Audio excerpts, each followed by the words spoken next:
But वो 7 जुलाई का दिन है और आज का दिन है। मैं बिल्कुल फर्श पे थी, इन्होंने मुझे अर्श पे लाके खड़ा कर दिया। इन्होंने मेरी लाइफ में इतनी सारी चेंजेस की है कि इवन मैं पूरे दिन बोलती रहूंगी तो नहीं बता पाऊंगी। तो आप यही सोचिए कि हाँ पर मैं इतना ब्लेस किया हुआ है कि मेरा बर्थडे, मेरा अमृत वेला इनसे शुरू हुआ। कि मैं लास्ट जुलाई में 2022 में जुड़ी थी। मुझे एक हेल्थ इशू था बहुत सीवियर, जो मैं 13 साल से एक हेल्थ इशू झेल रही थी अपनी लाइफ में। मुझे ट्यूबरक्लोसिस था, थायराइड था, पता नहीं क्या क्या बीमारी थी, और मेरा वेट नहीं बढ़ता था। तो मैं कॉर्पोरेट वर्ल्ड में जॉब करती थी गुड़गांवा में, and due to my health issue मेरी लाइफ में बहुत सारी चीजें रुकी हुई थी। तो आई हैड डिसाइडेड कि I need to quit my job and I have to take care of my self.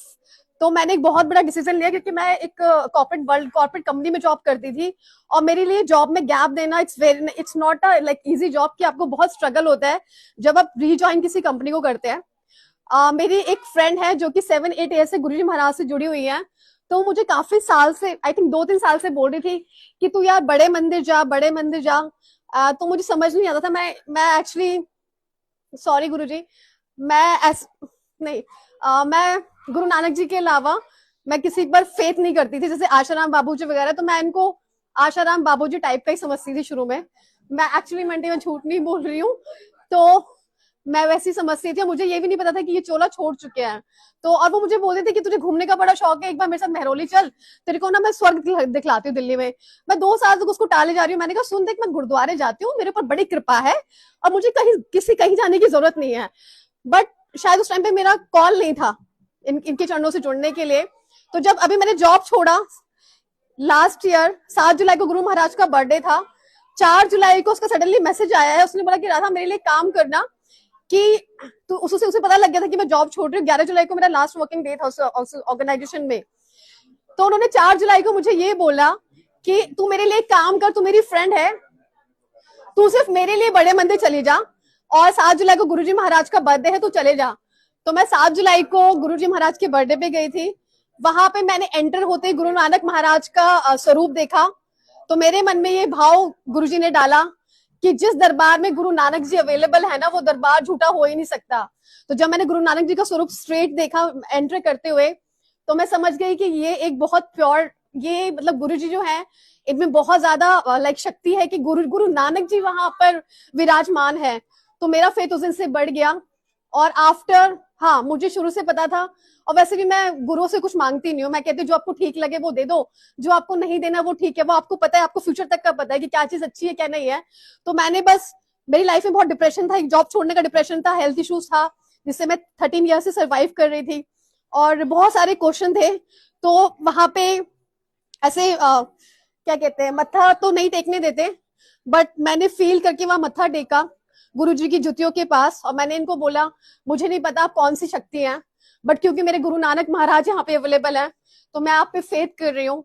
मैं अपनी पूरी लाइफ आपके चरणों पर डाल रही हूँ, आपको जैसा चलना है वैसे चलाइए।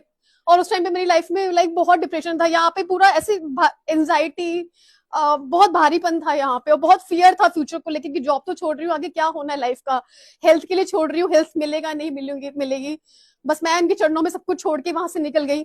फिर 4-5 दिन के बाद 13 जुलाई को गुरु पूर्णिमा थी। महाराज ने फिर मुझे बुलाया, फिर वहां बैठा के लंगर लंगर खिलाया।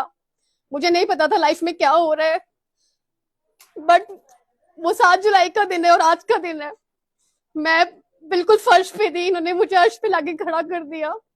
इन्होंने मेरी लाइफ में इतनी सारी चेंजेस की है कि इवन मैं पूरे दिन बोलती रहूंगी तो नहीं बता पाऊंगी। तो आप यही सोचिए कि हाँ पर मैं इतना ब्लेस किया हुआ है कि मेरा बर्थडे, मेरा अमृत वेला इनसे शुरू हुआ। मैं अब इनके दरबार में खड़ी हूँ, अब पता नहीं शाम तक ये मुझे कितनी ऐश करवाएंगे, मुझे खुद नहीं पता है। बट ये जानो जान है, ये सब सुन रहे हैं, ये आपके मन में बैठे हुए हैं। आप प्लीज इन पे विश्वास मत छोड़िएगा। ये आपकी परीक्षा भी लेते हैं, क्योंकि जब नर्सरी के बच्चे को फर्स्ट क्लास में एडमिशन देना होता है तो हमारे एग्जाम होते हैं। आई एम सो सॉरी, मैं इनके दरबार में रोना नहीं चाहती, बट मेरे आंसू शुक्राना में निकलते हैं, क्योंकि इनकी इतनी कृपा है। इन्होंने 1.25 साल में, मैं 13 साल से दवाइयां खा रही थी, मेडिसिन पे थी मैं 13 साल से, मेरी 8 टैबलेट थी जब मैंने अपना जॉब छोड़ा। इन्होंने 1.25 महीने में ऐसी कृपा करी कि मेरा 13 महीने का जो दवाइयां थी, 1.25 महीनों में इन्होंने मुझे मेडिसिन लेस कर दिया। मेरी सारी मेडिसिन खत्म कर दी, मेरी सारी रिपोर्ट्स ठीक आ गए, मेरे लंग्स ठीक हो गए, मेरा वजन नहीं बढ़ रहा था 13 साल से, 40 किलो मेरा वजन था, तो मुझे बहुत बुरा लगता था। और इन्होंने सिर्फ 1.25 महीने में मेरा 5 किलो वजन बढ़ाया, फिर अगले 3 महीने में 12 किलो बढ़ाया, मेरा पेट बाहर आने लगा। मैंने कहा गुरुजी को ज्यादा हो रहा है, इससे ज्यादा मत करिएगा प्लीज। तो इन्होंने क्या किया, 2 महीने में मेरा 2 किलो वजन कम कर दिया, मेरा पेट अंदर चला गया। तो ये पता नहीं क्या ही है। मैंने कहा गुरुजी प्लीज इतना एम्बैरेस मत कीजिए, कपड़े सारे छोटे हो रहे हैं, जॉब भी नहीं है, पैसे बहुत खर्च करवा रहे हो। एंड ये महाराज अभी लिटरली सुन रहे हैं और हंस रहे हैं कि क्या बोले जा रही है। बट ये अमेजिंग है, अमेजिंग लाइक कि मुझे तो सब इनमें दिखते हैं।